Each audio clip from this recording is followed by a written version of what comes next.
You are listening to Leaders and Legends, a podcast produced by Veteran Strategies and featuring conversations with fascinating and impactful men and women who have shaped our world, our communities, and our history. My name is Robert Vane, Principal of Veteran Strategies, and your host for our discussion. You are listening to Leaders and Legends, a podcast presented by Veteran Strategies, an Indiana-based public relations enterprise, and sponsored by Girl Scouts of Central Indiana, Garmon Construction, Leaders and Legends LLC, the Grand Hall and Conference Center at Historic Union Station, the McGinley's Golden Ace Inn, and NFP, a national insurance broker with strong local content. Our podcast is featured on the All Indiana Podcast Network in partnership with Wish TV. You may find Leaders and Legends at allindianapodcastnetwork.com. Thinking of starting a podcast or need to host a public meeting? Let Leaders and Legends LLC be your partner as you look for new ways to communicate your message. Please contact Chris Spangle or me at leadersandlegends.net. And as always, all our podcast interviews are dedicated to the legacy and generosity of P.E. McAllister. Thank you for joining us on the Leaders and Legends podcast. Our guest today is special in a way that most folks, quite frankly, aren't. We were lucky enough to interview a member of his brotherhood a couple of years ago for our podcast, and that's Sammy Davis. But today it's Donald Doc Ballard. He's a retired colonel of the Kansas National Guard and a former member of the United States Navy. But as a hospital corpsman in the Vietnam War, he received the Medal of Honor for his heroic actions on May 16, 1968. He also received 3 Purple Hearts for his service to his country. Doc Ballard, thank you so much for coming on the podcast. Well, good morning, and thank you for having me. Well, before we get started in your story and talk about that day and how you're helping veterans, let's quickly transition to that. You are in Indianapolis. What brings you into town, and why is the service to veterans so much a part of your life? Well, it's always been part of my life. I've been a health care provider most of my adult life. I entered the service as a pre-med major in dentistry, and I wanted to make a career out of the military because I wanted to service the military. To be a dentist within. At that point, it was the Navy. I joined the Navy to be a Navy dentist, and so ever since that time, throughout my adult life, I've been a caregiver and caretaker, and so it's natural for me to find respect and want to honor the people that saved my life. A time in combat will change your opinion for the rest of your life. And, I'm just a small town kid that left Kansas City to go get my education and ended up on the battlefield killing people. I had no intention of killing people. Unfortunately, I had to. I killed 6 men. 3 of them was with my knife. So, how do you expect me to come home and be the same guy? As you recall, Vietnam vets coming home were not received very well. It was Correct. A poor time in our society. And so dealing with that, I decided that the only brothers that I truly had were veterans that understood how and why I did what I did.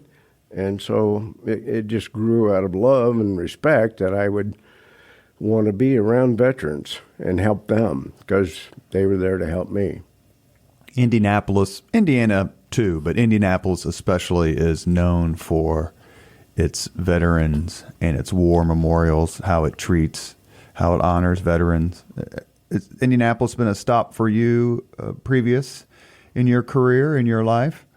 Not really, no. I many years ago, 30 years ago maybe, I was up here at a brick factory taking a tour. I had an interest in playing in the clay, and learning how bricks were made. So, but other than that, no, I've never been here before. Is there a specific kind of reason, anything that the Leader and Legends podcast audience can help you do while you're in town? A cause we can support? For sure. I mean, the real purpose is that we're trying to start an initiative to change pretty much the entire look and feel of the American Legion posts across the country. We're starting here in Indianapolis with Post 500.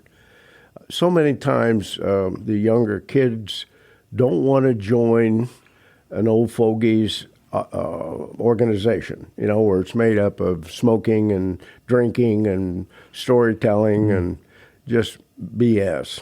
So, we have to look at it from a different perspective, and we have to look at what their needs are and try to fulfill their desires.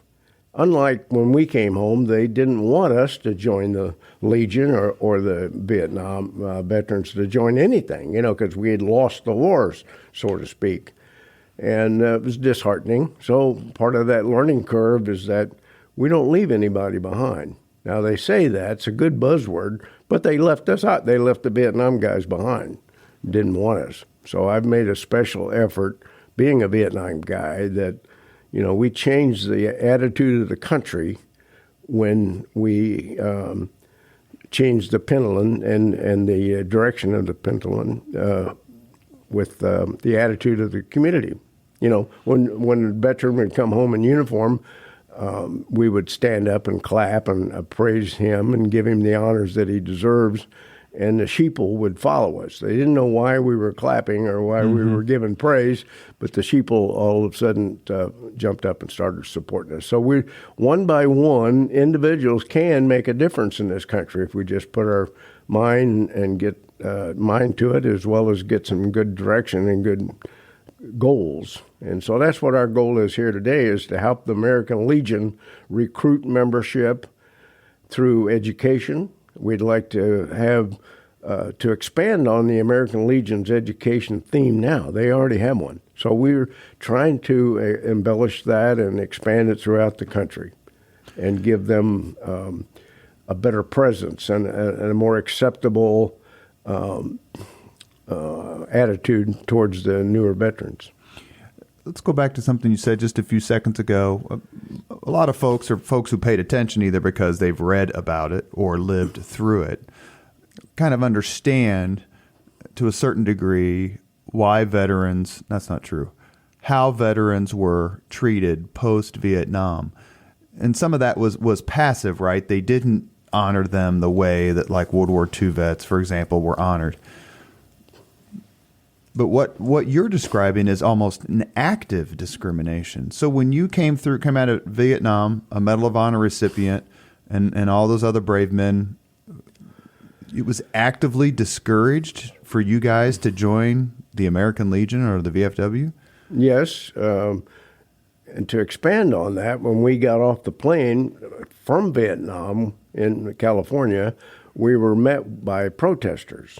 And we had cups of urine thrown on us. We had dog feces thrown at us and hit us in our uniforms.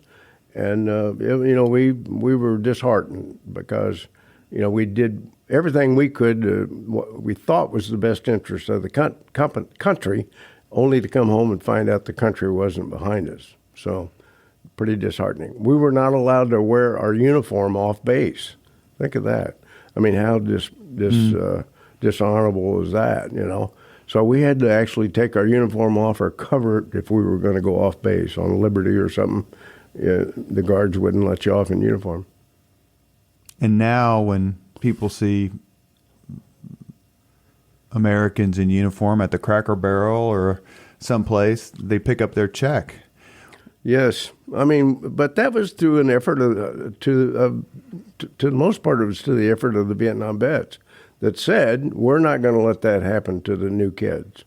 So we took the initiative, as I mentioned, one by one, each of us did our part to try to change the attitude of the civilians.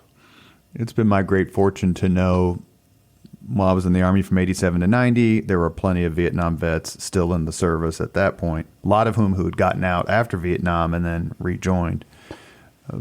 But through my work in politics or PR or podcasting, I've met several other Vietnam vets.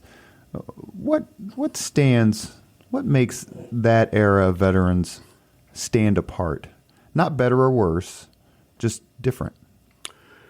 Well, a lot of it's got to do with our upbringing and our belief system and our toys that we grew up with and the lack of distractions that the kids use today to check out of reality.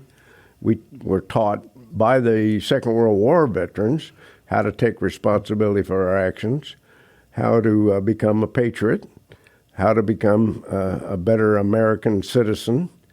And I'd have to say that as a parent and as an adult, we failed the new kids.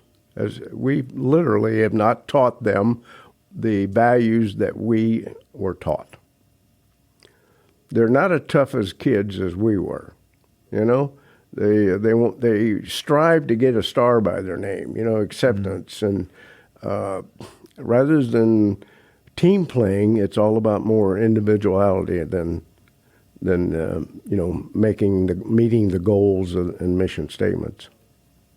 You mentioned why you joined the service, and then what you ended up doing while you were in the service. When you got over to Vietnam, kind of what were your thoughts? I mean, Vietnam by that time you were in 65, I think. Is that when you went there? No, I joined in 65? I joined the Navy in 1965, and it was 67, the latter part of 67. I'd already served with the Marines during 67. So I was indoctrinated into the FMF world, Fleet Marine Force. So the Marines were quick to. The Marines have got a good training program, and if you pay attention, you got a good chance of living. If you don't, then you're history. So the fact that I had several months with the Marines before I was sent to Vietnam, I believe that was to my advantage. And even though we didn't go over as a unit, I was augmented over as an individual. I knew nobody else on the plane, and the same was true when I came home. But going over there, all the units had already been activated. They were in place. And so now the fillers would come and replace the dead guys. And that's what we were fillers. You joined to be a dentist eventually to get the training and all that. Correct. You end up becoming a Navy corpsman? Yes. This is the question I've asked other Vietnam vets. At what point, apropos for you, of course, while you were deployed, did the, well, Toto, we're not in Kansas anymore moment hit you? Well, I'd say the first step is the yellow footprints. You know, when you first get into boot camp and there's nobody there that cares about you, and that their intent is to break you down. You know, to put every test they can muster together to see if they can break you, and that's pretty enduring. And then your first assignment, it's a little easier because now you've got a mission, you got a job, and you're around friendlier people. You know, it's not the boot camp attitude any longer. So then the next step would be learning your job to the best of your ability and learning that skill that makes you an asset to the unit. And so you spend the rest of your life living up to those values and the skill set, and then learning leadership skills so you can, lead instead of follow.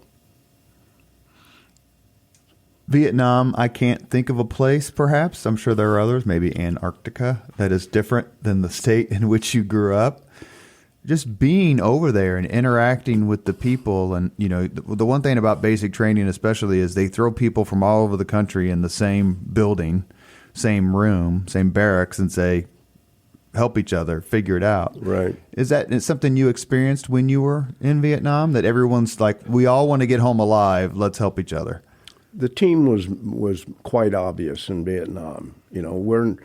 None of us, even today, can function as an individual. We do so much better when we function as a team member. Vietnam was a perfect example. It was us against them. Who are them? I mean, we don't know. Mm-hmm. And if you talk to 10 different Vietnam guys, veterans, you would come up with 10 different stories, because we all experienced different warfare, different enemies, different terrain features. I've been asked, well, why is your story different than everybody else's? And that's the main reason is none of us saw the exact same thing unless we were in the same unit. Mm. So the camaraderie, the love, the need for fellowship and companionship and trust was a big part of survival in Vietnam. When I got there, I didn't care whether the North or South was winning or the Democrats or Republicans. My entire life and my mission was to get the Marines home as best a condition as I could back to their loved ones. That was my sole job. And if that meant risking my life, then so be it. You are listening to the Leaders and Legends podcast. Our guest today is Doc Ballard.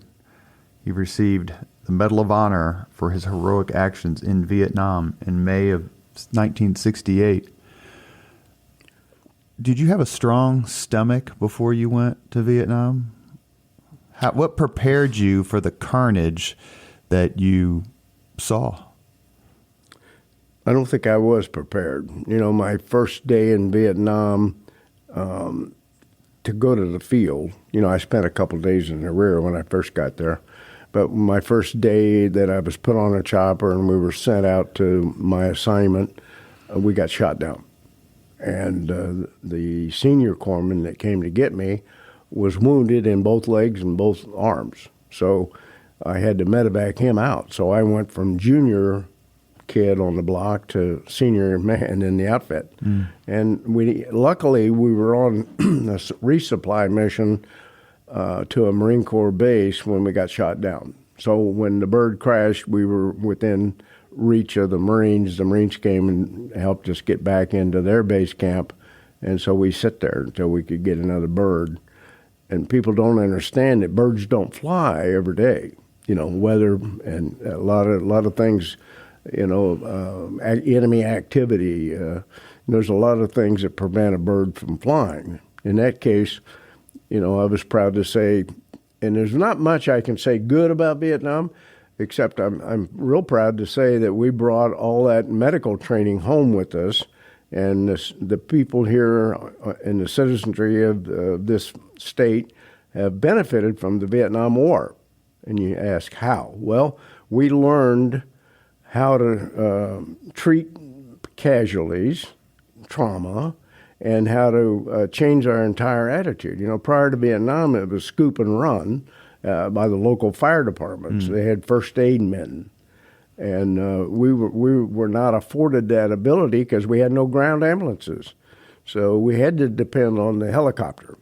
Again, so the whole golden hour was designed. Airway management was designed. Everything to keep the patient alive. And the term was stabilization before transportation. That's what was created in 1967 and 68 when we had no means of evacuation except for the helicopter. So we brought that home and taught it. I was one of the first EMT paramedics in my state. The state did not recognize our training by the licensing, but everybody that taught the course knew we knew more than the people teaching the course. So when I first got out of the service, I could do a cricoid thyroidotomy, tracheostomy, guillotine amputation, arterial and venous cut down, but I couldn't carry a bedpan without supervision in the civilian life. I worked orthopedic surgery and neurosurgery, so I was thankful that I had the training because I was able to save more lives in the field than a typical medic or a corpsman was. In 65, was there still the draft?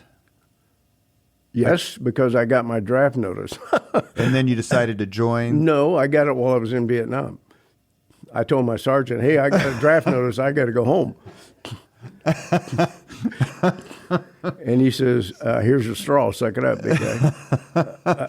There's a famous, he's famous. He's very respected and successful fellow here in Indianapolis who I'd love for you all to meet at some point. His name is Michael Browning. And he's come on the podcast, very famous businessman, and he graduated from Notre Dame, and he got his mother brought his induction notice to the graduation ceremony. Son, I'm proud of you. Here's your induction notice. Your friends and neighbors have selected you. Yeah, Go ahead, please. Well, they didn't. The selection service, we all signed up when we were supposed to back then, and my mother got the notice because I didn't have an address. Prior to that, I did get married, and I had 2 kids while I was in Vietnam. So, but I never kept my records up, So my mother, through the Selective Service Board, got the notice, and she forwarded it over to me. And you might get it a month later, but it was humorous to get my draft notice, and while I was sitting in Vietnam. Do you know your draft number? No, I've heard from multiple people of your generation that you never forget. I mean, obviously you're already over there, so it wasn't as pertinent. But I can say, what's your draft number to a 70-year-old man, and he'll say 228. Mine was 239. I just recalled 239. As you're growing up, you're in high school. You're going through the 60s. You've witnessed, a terrific and terrifically tragic era in American history. How much was Vietnam a part of your consciousness or worldview before you ever went over there? In other words, did you follow it and oh my God, I'm getting ready to graduate. That's probably where I'm going to go, that sort of thing? Is it something that you were monitoring, tracking? Not at all. And if you would have asked me in 1965 when I joined the service where the military was serving, I didn't know we were in Vietnam. Secondly, I didn't know on the globe where Vietnam was. I couldn't have pointed it out. We studied geography, but I must have slept during that course. I did not have a clue where Vietnam was, and nor would I care because I had no intention of going there. But little did I know. You are listening to the Leaders and Legends podcast. It's presented by Veteran Strategies, an Indiana-based public relations enterprise, and sponsored by Garmond Construction, Leaders and Legends LLC, the Grand Hall and Conference Center at Historic Union Station, the McGinley's Golden Ace Inn, and NFP, a national insurance broker with strong local content. Our guest today is Doc Ballard. He received the Medal of Honor for his heroic actions in Vietnam. So it's May 16th, 1968. I'm going to guess you woke up like any other day. Didn't know that was about to happen. I've read I brought it here so I could refer to it, your Medal of Honor citation. I also watched the video that you did. You looked smashing in your mustache, by the way, for the Medal of Honor Society. It's a terrific video. Actually, all the videos on there are, I went down a rabbit hole a couple days ago. I probably spent 2 hours on the site. It's incredible. Anyway. Well, if you recall, I was much younger, but that was early in my career, and I still had the 2,000-yard stare. If you notice the film, I wasn't there. I mean, I was talking, but my eyes were way out there. I was trying to recall the events without thinking about it. I was answering the question without reliving it. If that makes sense. And I've had to live with that ever since because everybody that comes across my path wants to know, well, how'd you get the medal? Oh, I got it at Walmart. You can't even get, I have a meritorious service medal lapel pin, right? So you can order lapel pins online and stuff like that. But for Medal of Honor recipients, you have to have a card. You can't just order a lapel pin or a medal. Well, since the Stolen Valor Act, you're not allowed to manufacture or transport, own, possess the Medal of Honor if you don't have proof that you're a recipient. You can't sell it. They confiscated all of them that we had at the time. When I joined, there was 429, if I'm not mistaken, living recipients, but there was over 600 imposters. Oh. So everybody wanted to be the Medal of Honor recipient, but they didn't want to serve to get it, you know. So the stolen valor was something that we emphatically wanted to squash, and a lot of our guys signed on to do what we could to put an end to the stolen valor, you know, because we earned it. Not in just the medal, any medal. I'm talking about even the Purple Heart, because even the VA came out and said that they were getting a bunch of phonies applying for benefits. Really? Sure. They had to vet them. And that's a big part of, you know, how do you vet? That's why it was so hard for Vietnam guys to qualify for benefits, because they had to vet themselves to the nth degree, not only of the service connection, but the incident that they're claiming happened, you know, the injuries. I read a book recently about the Manhattan Project and the atomic bomb. And one of the points made by the author is that the United States is still, to this very day, using the Purple Hearts that were minted in anticipation of the invasion of Japan. That's how many casualties they expected. When I'm going to say in 2000, not 19, but 2008, I became a funeral director. And I learned at that time we were still using the military caskets that were prepared for Japan. Oh. May 16th, 1968. I'm not going to ask you any questions. I'm just going to say, if you could take us back to the extent that you want to that day in as little detail as you want. That was the day you acted so heroically. I can't imagine doing what you did. I can't imagine it either. If I think back on that day, it was my daughter's birthday, May 16th. And I woke up with the idea that, you know, I wish I could tell her happy birthday. So I had that in my mind, and you know, we started right out with a gunfight, and we ended in, you know, we had to move out and went from point A to point Z with all the checkpoints in between, the alphabet, and the whole battalion went online, and I was able to fit in the middle of it because I was a corpsman. The Marines, you have to understand that Marines love their docs. And they called us doc because they couldn't spell corpsman. I like that. Yeah. Both my parents were in the Marine Corps.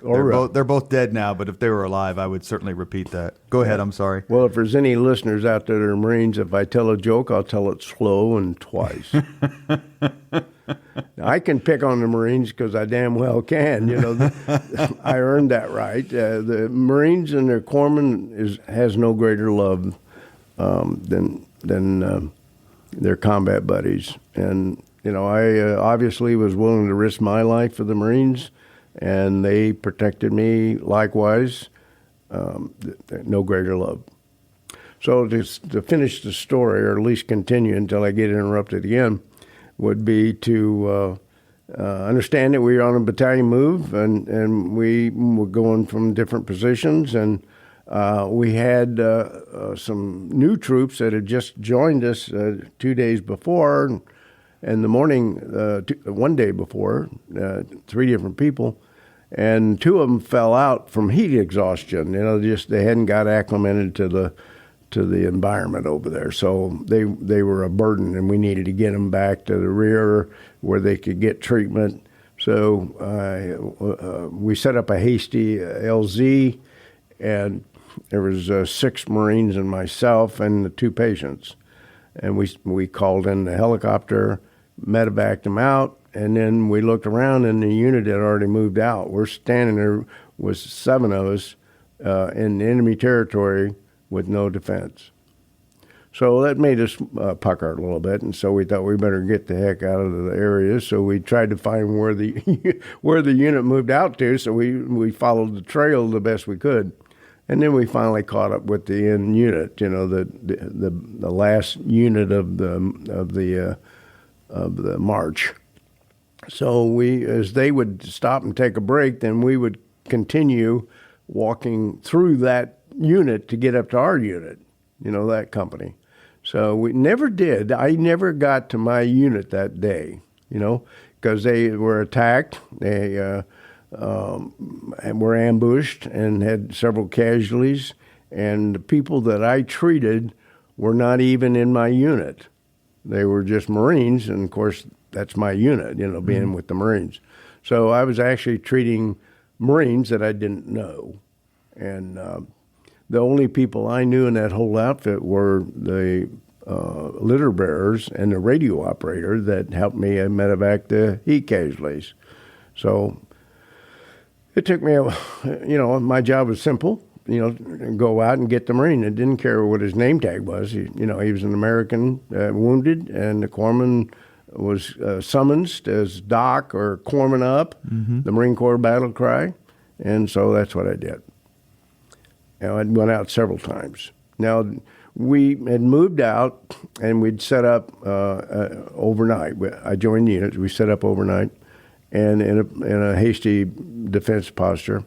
And that morning, we woke up to gunfire, and they had attacked us. And when they saw an area that they could penetrate our line, they pushed through the line and just overrun us. So my particular remembrance of that day was the machine gunner that was in front of me got wounded, and so I grabbed my aid bag and I ran down to treat him, and I jumped in the machine gun hole, the pit, and was working on the guy when the second machine gunner, who was also shot while I was there, and he got shot in the forehead, small hole going in and a large hole coming out. And so it blew him back over on me. And this is tough for me because... You stop whenever you need to stop, sir. I'm going to do the best I can. So it was maybe 5 seconds to 6, 8 seconds. Who knows? Might have been 4 days. I don't know. I lost track of time. But the enemy came over us. They literally walked through us.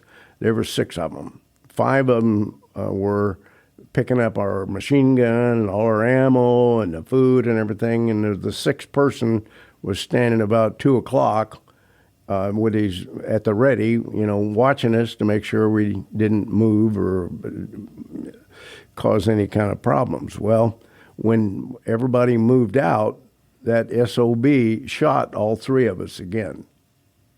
So I laid there playing dead and had to watch him shoot me. He shot me in the stomach. Luckily, didn't shoot me in the head. And I must have reacted in such a way as it made him think I was dead. So he walked away.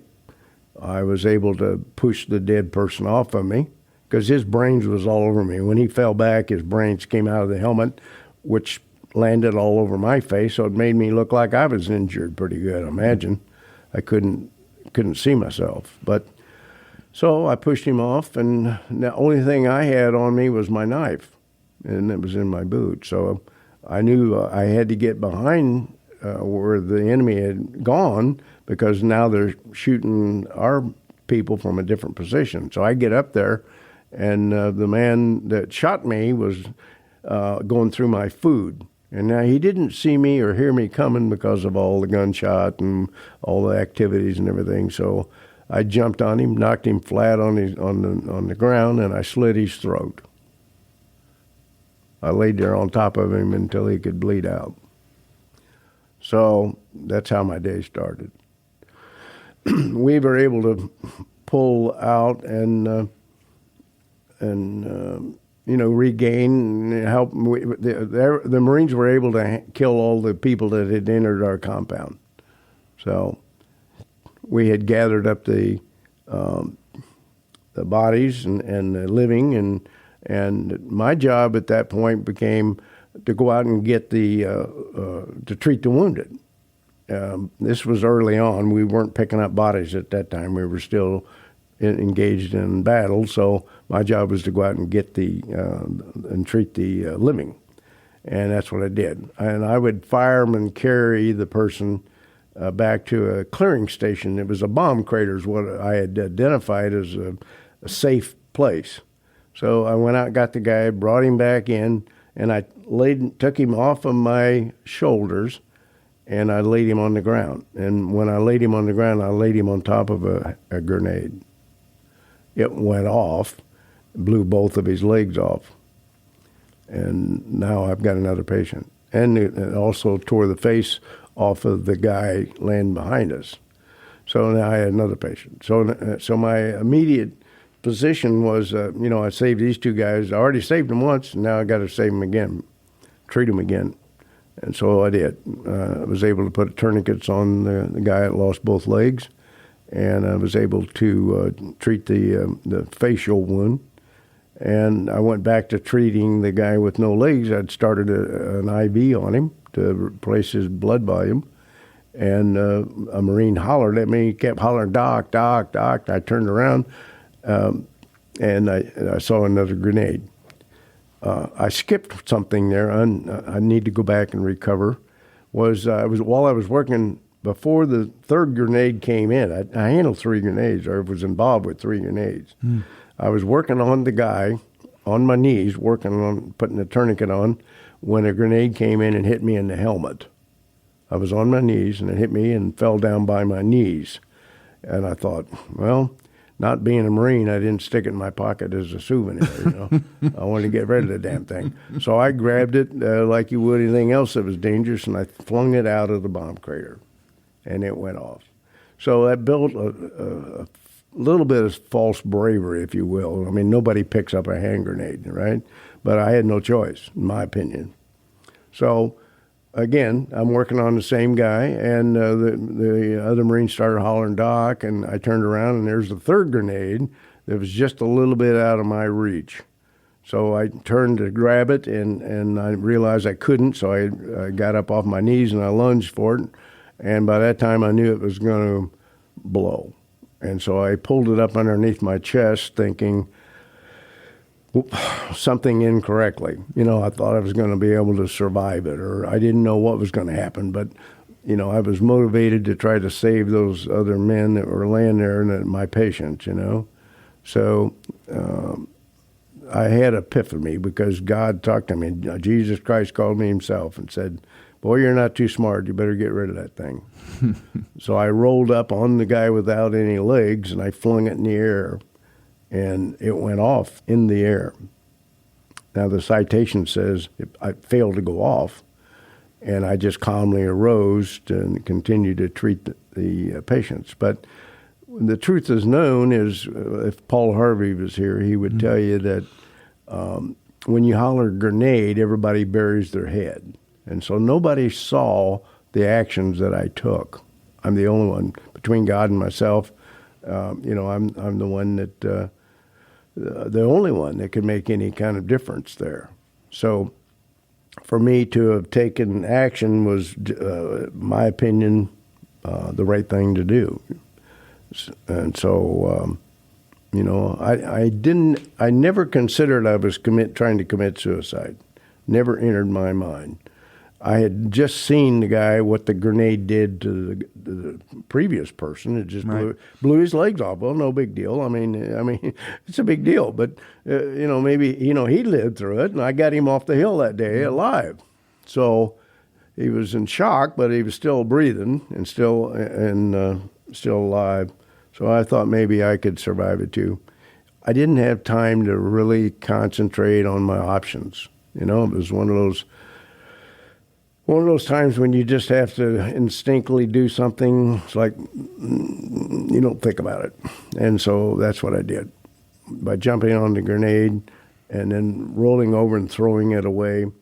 I'm blessed that, the good Lord was on my side and there to watch after me. And secondly, I claim that, the enemy were using Chinese communist grenades, and they got them at the dollar store. So that's the only thing I can laugh about today, because it's a sad story in my life, and I use humor to deal with my PTS. And that's my story, and I'm going to stick with it. In its own right, it is a fabulous, although tragic, story. You mentioned about a minute ago that no one saw these actions. Correct. So then how does the process start for the Medal of Honor, I guess, review, awarding? Well, you have to be, the story has to be told, and you have to be put in for an award.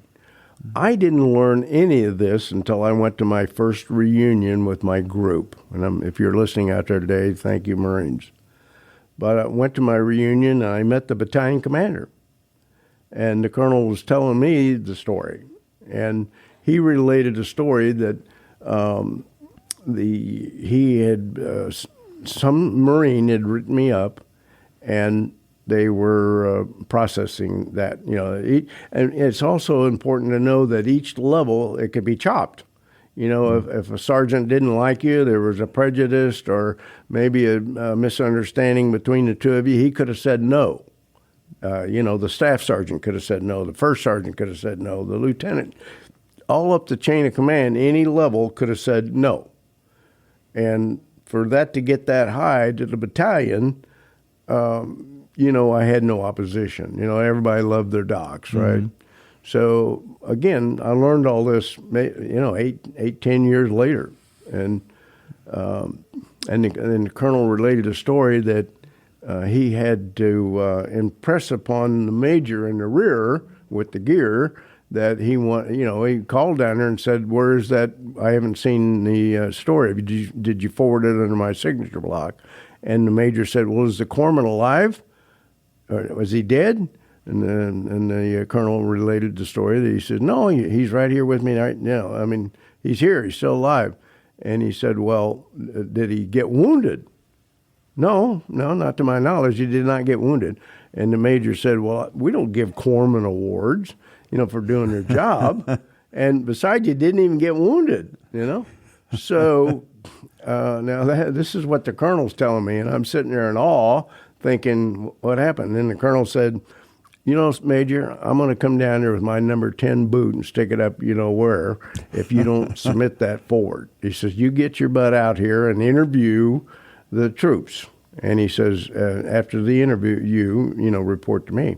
And so he flew out there unbeknownst to me and met with the witnesses, who said that, yes, they saw me jump on the hand grenade, but they didn't see me get off of it. They didn't see me do anything. They just assumed that it didn't go off because, I got up and started treating the Marines. So Paul Harvey would have explained the difference, and explained what I explained was I was able to throw it away, and it did detonate in the midair without causing any injuries. Were you put in for like a Silver Star or a Distinguished Service Cross and it got upgraded, or were you recommended for the Medal of Honor from the beginning? It was either Silver Star or Navy Cross. And it got upgraded. And again, not knowing what I'm talking about, or then especially, I wasn't even aware that I was put in for it. The colonel related that, it was going to, he thought it was going to be a challenge getting it through because I wasn't even wounded. Because most Medal of Honor recipients get wounded or killed. The majority of them get killed. And that day, I had been wounded 8 times while I was in Vietnam, but that day I did not receive any injuries at all. So I had several things against my action. I was alive, I wasn't even wounded, and I was a corpsman. I didn't deserve it.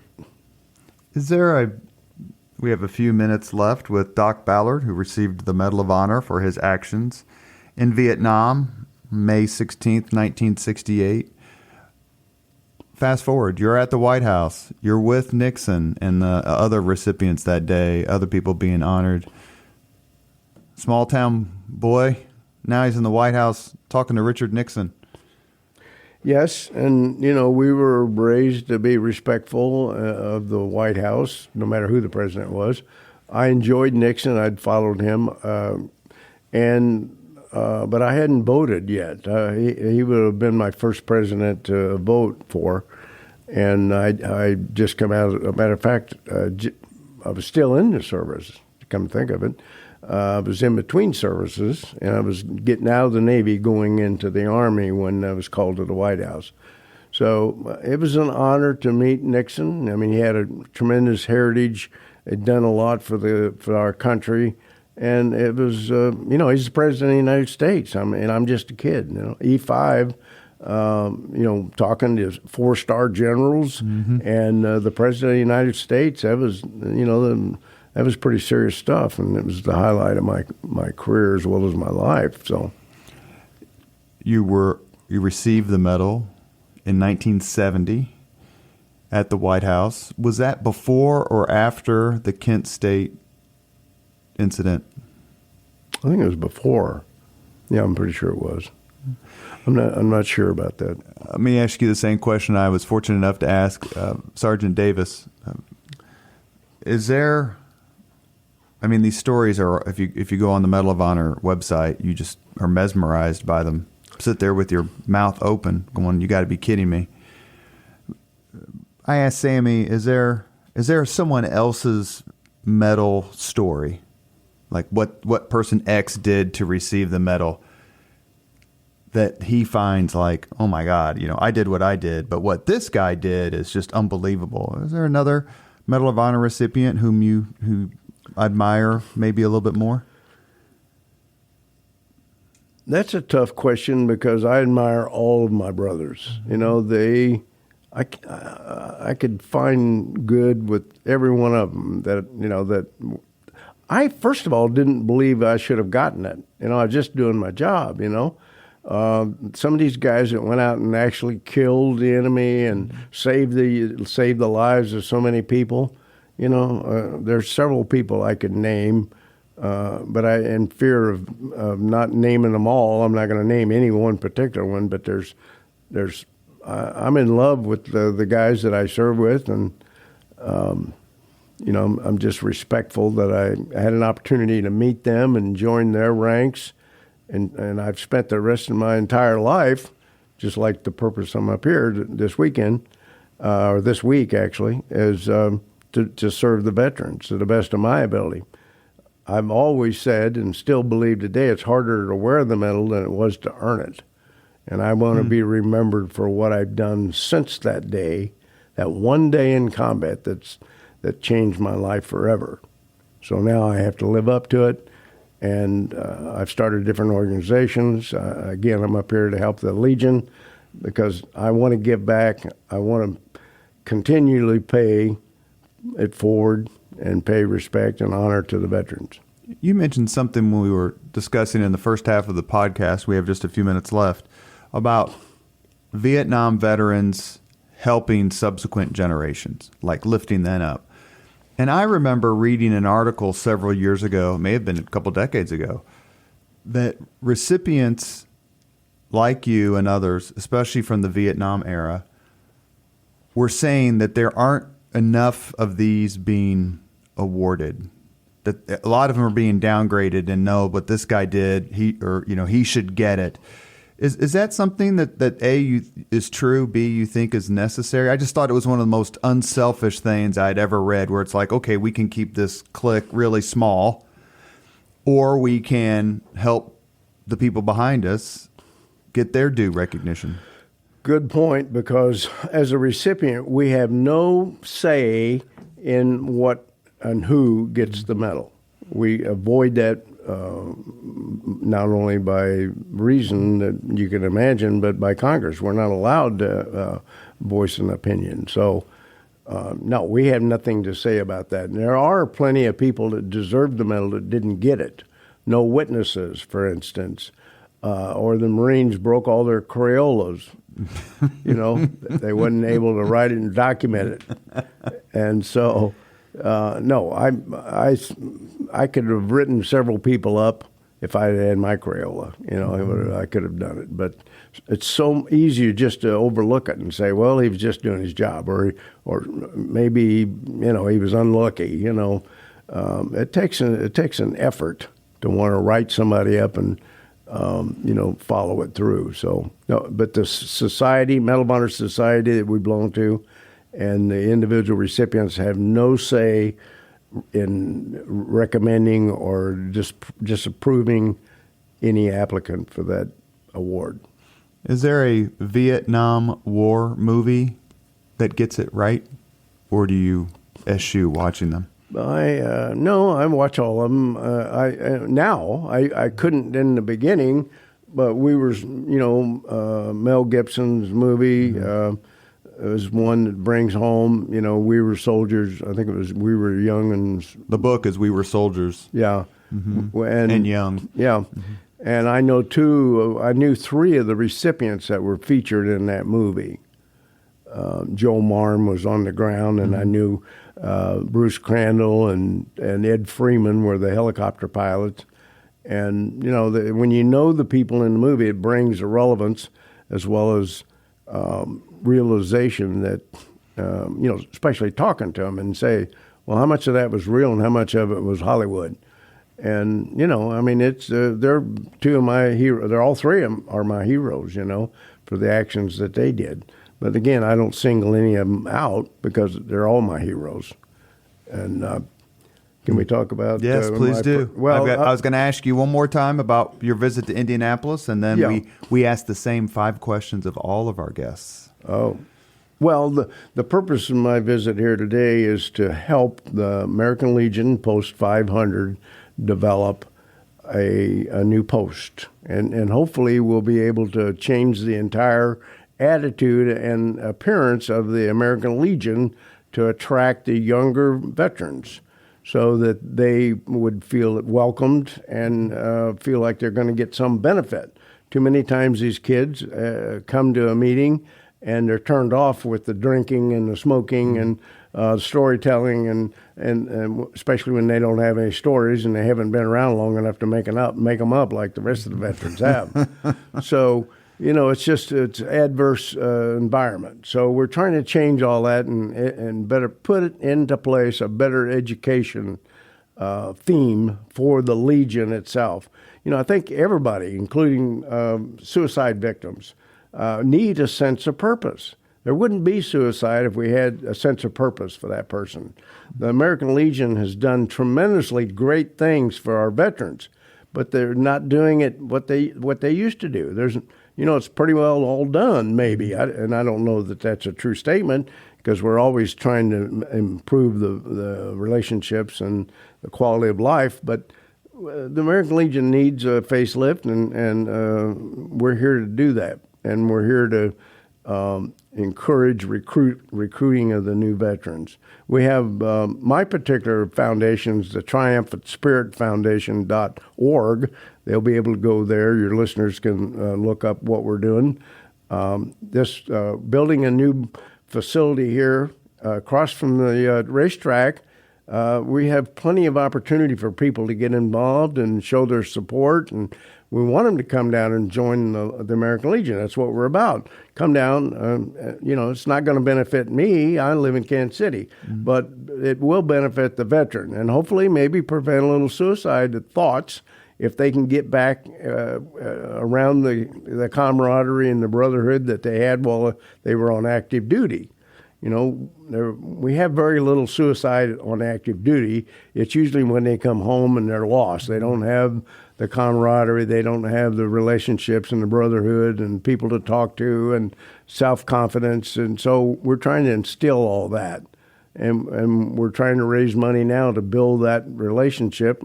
We've got a lot of ways for people to come and get involved. We're even selling bricks, for the to help build the new facility.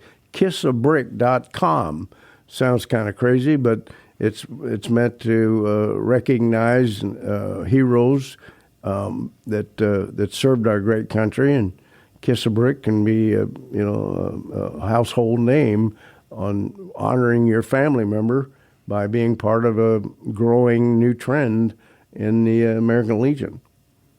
I need to buy some. In 4 generations of my family, there are 17 veterans, so I'll be buying some bricks. Outstanding. And 100% of the money goes to support Post 500 and its endeavors. And we're using Post 500 as kind of the jump-off pilot project. And maybe national will look at that, and we'll be able to someday take it nationwide, with character development and youth education. We want to get back to patriotism. We're lacking a lot in this country, and patriotism, in my opinion, is one of the largest things that we can educate people and at least attempt to, and take responsibility for your actions and, just be, as I stated earlier, we put the blame on the parents because they failed to teach the importance of Americanism. And that's what we're all about, is teaching Americanism and patriotism. We have reached the point in the Leaders and Legends podcast where we ask the same 5 questions. This is very quick and very easy. All our guests. Doc Ballard, are you ready?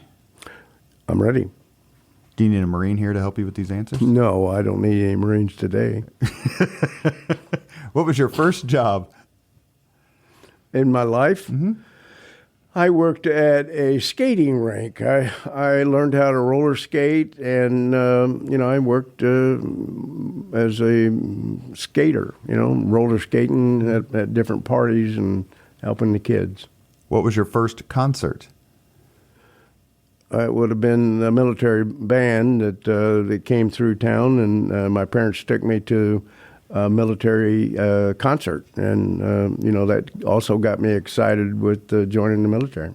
You never saw Strawberry Alarm Clock or the Guess Who? Oh, you said my first, though. Mm-hmm. Like a big kind of like rock concert or something other than the band. Your answer's fine. I was pushing a bit. It doesn't sound fine. You're trying to push me in a different direction. Well, you don't have any Marines here to help you. I'm not a big rock star. I'd rather throw them than listen to them. Question number 3. If you could suggest any book for someone to read, which book would you choose? If the first one would be the Bible. I think the second one would be 7 Habits of Highly Effective People.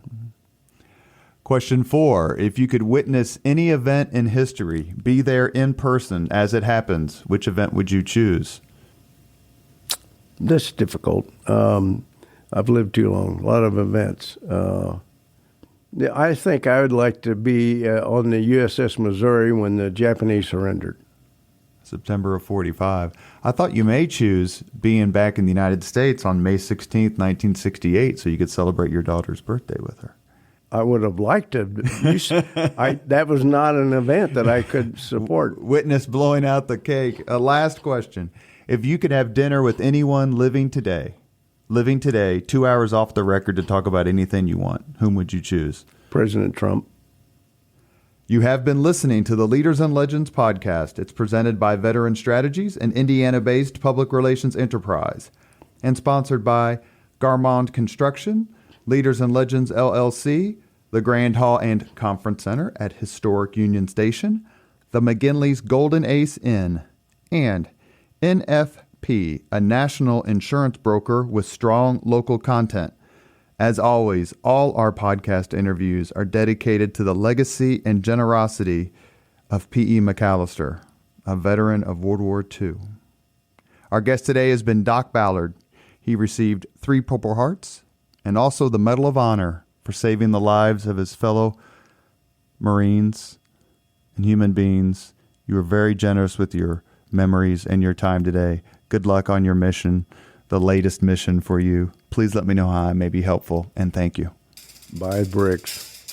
Thank you very much for listening to Leaders and Legends, brought to you by Veteran Strategies Incorporated.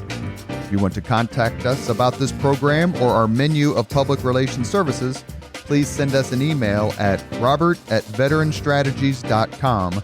That's robert@veteranstrategies.com.